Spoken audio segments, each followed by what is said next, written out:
saber agora como é que está a vacinação contra a Covid-19 em Santa Catarina nesta terça-feira. Florianópolis aplica nesta terça-feira a segunda dose da Pfizer com novo prazo, que passa a ser aplicada 8 semanas após a primeira dose. Além da vacina da Pfizer, todas as segundas doses de outros laboratórios também estão sendo aplicadas. São José aplica a dose de reforço para pacientes com imunossupressão, além da dose de reforço em idosos com 80 anos ou mais, que já completaram os 6 meses da segunda dose da vacina contra a Covid. Em Blumenau, a vacinação é para pessoas acima dos 14 anos, sem comorbidades, além de adolescentes com idades entre 12 e 13 anos, com comorbidades, gestantes, puérperas, lactantes e população com deficiência permanente que já fizeram agendamento. Na cidade de Lages, a imunização é para adolescentes de 12 a 17 anos com comorbidades e segundas doses e doses de reforço. E Balneário Camboriú aplica a primeira dose na população de 15 anos ou mais, de 12 a 17 com comorbidades, gestantes, lactantes e puérperas, e doses de reforço para a população acima dos 83 anos, além de reforço de imunossuprimidos que completaram 28 dias da segunda dose. Agora, olha só, se você faz parte daquele grupo de pessoas que fica se cobrando direto, porque está percebendo que anda perdendo foco com uma certa frequência, então presta atenção, porque o palestrante e mentor em performance, Marcelo Suárez, vai falar sobre o assunto agora no quadro Mente Campeã.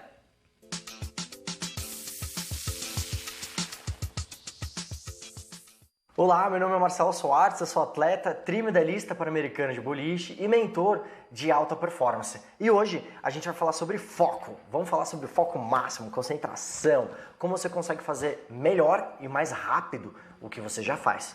E o que eu vejo hoje em dia são muitas pessoas, com esse home office, trabalhando.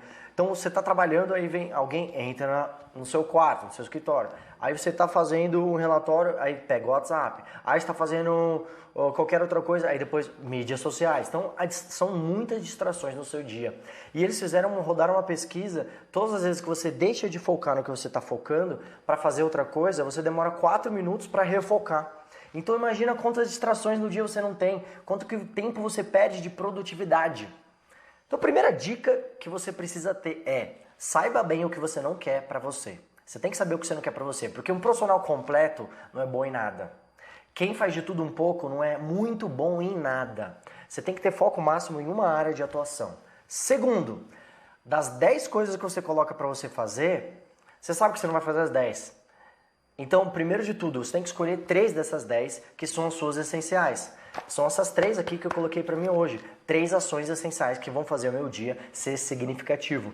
Existe uma lei de Pareto que fala que 20% das suas ações equivalem a 80% dos seus resultados. Então essas 3 ações que você vai fazer por dia são essenciais, significativas. São essas ações que vão fazer com que você evolua e chegue em direção ao seu objetivo, que você trabalha duro, que você se dedica, acorda cedo. Eu tenho certeza que vem se dedicando para chegar neles. Então foca nessas 3 ações que você vai fazer por dia e deixa todo o resto com você com Dária. Tenho certeza que você vai evoluir.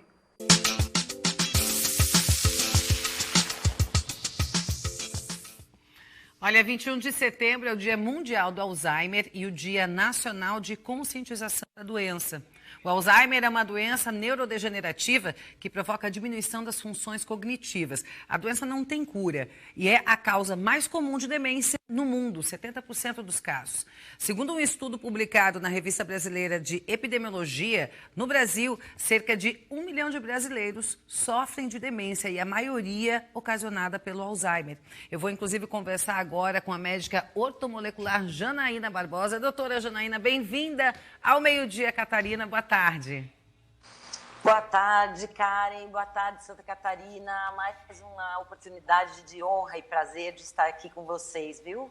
Sempre muito bom poder te ouvir, poder aprender contigo. Doutora Janaína, quando a gente fala em Alzheimer, eu acho que é meio automático assim, para as pessoas associarem a doença a questões genéticas, né? Hereditárias, digamos assim. Mas a gente não pode dizer que fatores desencadeantes estão relacionados diretamente a questões genéticas. Existem outras coisas que podem desencadear o Alzheimer? Queria que tu falasse disso pra gente um pouquinho. Perfeito, Karen. Existem marcadores genéticos que a gente pode pedir no sangue dos pacientes, tá? Os planos de saúde pagam esse exame, chama apolipoproteína E2, e ela me fala se você tem uma tendência ou não de desenvolver a doença de Alzheimer e doenças vasculares. Porém, compreenda, carregar um gene não é um fadamento. Você não vai fazer aquilo, você não vai ter a doença necessariamente. Por quê? Porque a gente sabe que o meio ambiente é que modula essa expressão desse gene. Ou seja, você pode carregar uma informação e nunca tê-la expressa. É a ideia de ter uma arma de fogo, se você nunca puxar o gatilho, você nunca usou aquilo de fato, entendeu? Você tem a informação, mas você não usa. Mas na prática, então, o que seria, o que faria, o que nós fazemos significaria puxar o gatilho? Boa! Sedentarismo, hábitos tóxicos com dieta, tabagismo, álcool em excesso. A dieta, sem dúvida alguma, nós temos aí o conceito do intestino sendo o segundo cérebro. Quando se compreendeu que o cérebro de cima é ligado por um canal medular, neural, né, que é a medula, e ele se ramifica no intestino, então criando esses neurônios intestinais, se entendeu que o intestino é o segundo cérebro e não se concebe hoje tratar uma doença do primeiro cérebro sem atender o segundo cérebro. Então, a dieta, né, que entra pelo intestino, ela é muito responsável pela expressão, pela doença de Alzheimer. Eu já ouvi falar bastante que o açúcar, ele é um inimigo da vida saudável do cérebro e está relacionado a demências e ao Alzheimer, obviamente, porque também faz parte das doenças das demências. Qual que é a relação do açúcar e da vida nada saudável do cérebro? Nossa, olha, essa pergunta é excelente. O Alzheimer está sendo chamado de diabetes tipo 3 e não é à toa. Sabe-se hoje que um dos mecanismos de lesão cerebral para a degeneração que gera a doença de Alzheimer é a glicação. É um estado onde você tem o açúcar circulando nas suas veias, artérias, em estado muito maior do que deveria e já num estado mais caramelizado. Pense nisso que fica mais fácil do que um açúcar duro, um açúcar em pó. E essa caramelização parece ser um dos principais estímulos para o início do processo degenerativo que culmina nas placas beta-amiloides, que aí sim a gente tem o diagnóstico da doença de Alzheimer. Então, o açúcar... O açúcar está totalmente relacionado. Quando a gente fala de açúcar, a gente está pensando no açúcar, mas a gente tem tantos alimentos que tem um açúcar ali escondido que a gente consome sem saber. A gente poderia, de repente, até dizer que esse número alto de pessoas com demência no mundo provavelmente tenha muito a ver, muita relação com a alimentação. A gente pode fazer um bate-papo no outro dia só para falar aí desses vilões escondidos nos alimentos que muitas vezes a gente nem sabe, né, doutora Janaína? Vamos marcar para fazer no próximo dia, hein? Tá marcado. Então tá bom. Muito obrigada pela tua participação aqui com a gente. Obrigada, gente. Um ótimo dia a todos. Obrigada. Tchau, tchau. E obrigada a você também pela sua companhia aqui comigo. Obrigada. Até amanhã, 12h40, ao vivo, aqui na tela da TVBV. Tchau, gente. Beijo. Fui.